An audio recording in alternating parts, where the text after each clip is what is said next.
سەبارەت بە داواکردنی عێراق بۆ چوونە دەرەوەی هێزەکانی ئەمریکا لە عێراق و کاریگەریەکانی بۆ مەبەستا میوانداری بەڕێز عەبدوڕەحمان جەزائیری شارەزای سیاسی و ئەمنی کە لە ڕێگەی سکایپەوە میوانە. بەڕێز عەبدوڕەحمان سوپاس بۆ ئامادەبوونی بەڕێستان، خۆشحاڵم ئەم شەو لەگەڵمانی. عێراق داوای چوونە دەرەوەی هێزەکانی ئەمریکا و پەیمانان دەکات، ئەمە کاریگەری لەسەر عێراق چییە بێ؟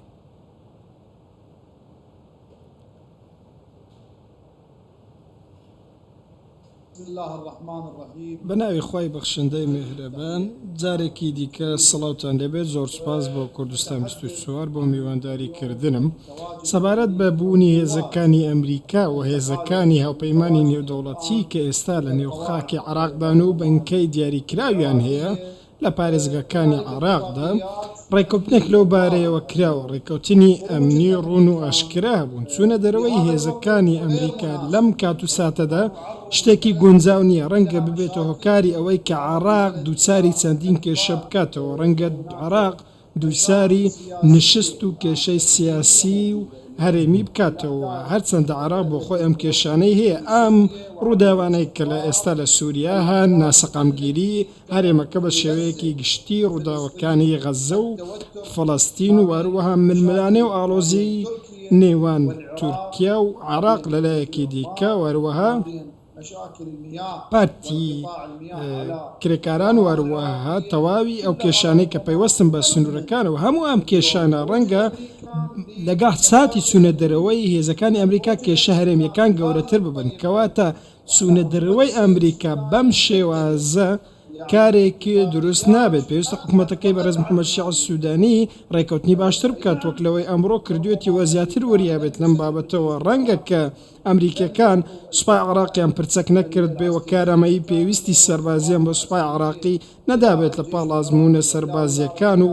هەروەها وەزارەتی ناوخۆی عێراقیش بە هەمان شێوە. بەڵام پرسیارەکە ئەوەیە، ئایا چوونە دەرەوەی هێزەکانی ئەمریکا لەم کات و ساتەدا شتێکی گونجاو دەبێت یا خود نا؟ نەخێر، بە پێچەوانەوە دروست نابێت و کێشەی گەورەتر دروست دەکات بۆ حکوومەتی عێراقی، وەکو حکوومەتی فیدرالی دووچاری ئاڵۆزی زیاتر دەبێتەوە کە لایەن خەڵکەوە هەڵبژێردرەوە. من پێم وایە پێویستە ڕەچاوی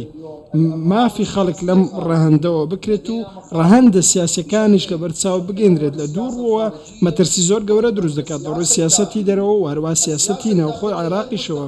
سیاسەتی ناوخۆی عێراق سیاسەتێکی سەقامگیر نییە، سەقامگیری لە عێراقدا بوونی نییە لە کاتێک تۆ بێ هێزێکی سەربازی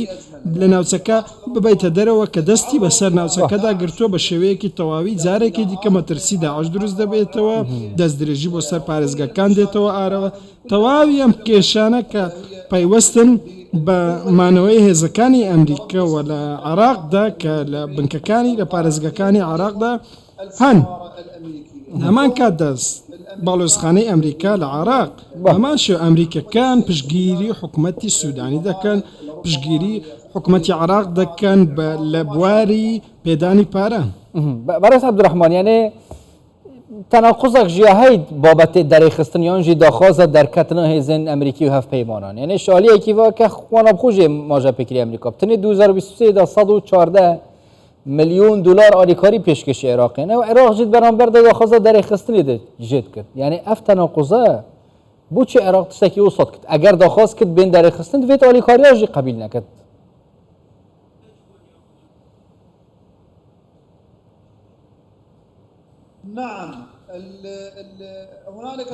بەڵێ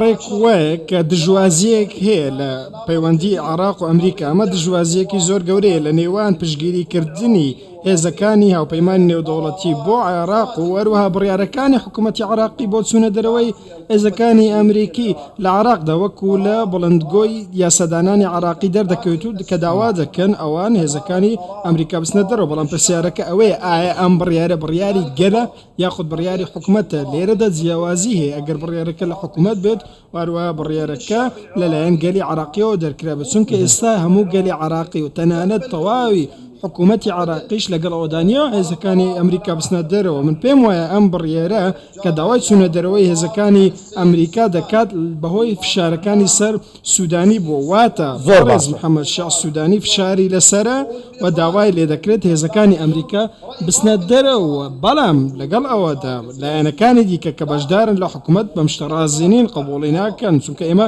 دەکەوینە مەترسیەوە ڕێککەوتنێکی ئەمنی استراتێژی کردیوە ساڵی 2011 و هەروە ساڵی 2014 ئەم دوو ڕێککەوتنێکە تۆ ئەنجامت داون بارودۆخی حکوومەتی عراقی دەخاتە پارێزبندیەوە بۆ ئەوەی دەستدرێژی نەکرێتە سەر کێشەکە لە نێوان گروپە چەکدارەکانە کە هێرش دەکاتە سەر بنکەکانی ئەمریکا و هەروەها بابەتی کۆماری ئیسلامی ئێران کە پشتگیری ئەو گروپانە دەکات بۆ ئەم داوای عێراق تا چەند لە چوارچێوەی بەرژەوەندی وڵاتانی دیکەوە دێت؟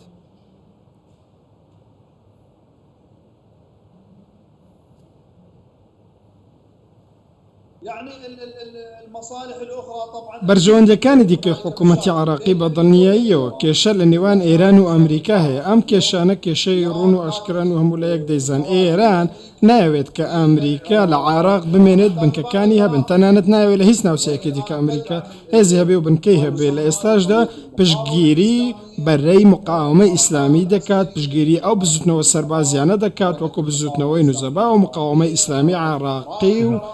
بزوتنەوەی ئەحراری عراق و ئەم ناو ناتۆرانە کە چەک لە ئێرانەوە وەردەگرن و پشتگیری لە ئێرانەوە وەردەگرن و دژی داگیرکارن کە بە ئەمریکا دەڵێن ئێوە داگیرکردن و بنکەکان تا بنکەی داژیرکارن لە نێو عراقدا ئەمانە مەترسین بۆ سەر باڵۆزخانەکانی عراق و نێردە دیبلۆماسیەکانی ئەو باڵۆزخانانە هەموو ئەمانە حکوومەتی عراقی دەخاتە بارودۆخێکی ناخۆشەوە دەیخاتە پێگەیەکەوە کە کەس حەز ناکات لەو پێگەیەدا بێت لە نێوان بوونی ئەمریکا و چوونە دەروی ئەمریکا ئەگەر بێت و ئەمریکا بچێتە دەرەوە پرۆسەی سیاسی نابێت دیموکراتی بوونی نامێنێت جارێکی دیکە عراق دەگێتەوە چوارگۆشەی یەکەم ئەم چوارگۆشەیەکی لاوازە و مەدانەکە بۆ کەسێک بەجێ دەمێنێت کە بەهێزترینە جارێکی دیکە دووساری تایفی و کێشەکانی عراق دەبینەوە کە لە ئەو ساڵاندا دووسارین بۆ ئەم ماوەیەکی باش نییە شتێکی باش نیە ئێمە بۆ ئەمە بگەڕێنەوە بەڵام لە ڕووی هەرێمیەوە تورکیا سوود دەبینێت لە چوونە دەرەوەی ئەمریکا ئێران سوود دەبینێت لە چوونە دەرەوەی ئەمریکا ئەمە لەسەر ئاستی هەرێمی بەڵام بەو بارودۆخەکە عراق تێدا پێم وایە بارودۆخەکە زۆر نەگونجاوە کاتی ئەم شتنیە ئێمە لە ملبلانەی سیاسیدا بەر لە هەموو شتێک عبدالرحمن جزائری شارەزای سیاسی و ئەولەهی ئینجا بەغدای پڕیاسکۆی پێ دیالمادا بوون گەلێک سپاس بووە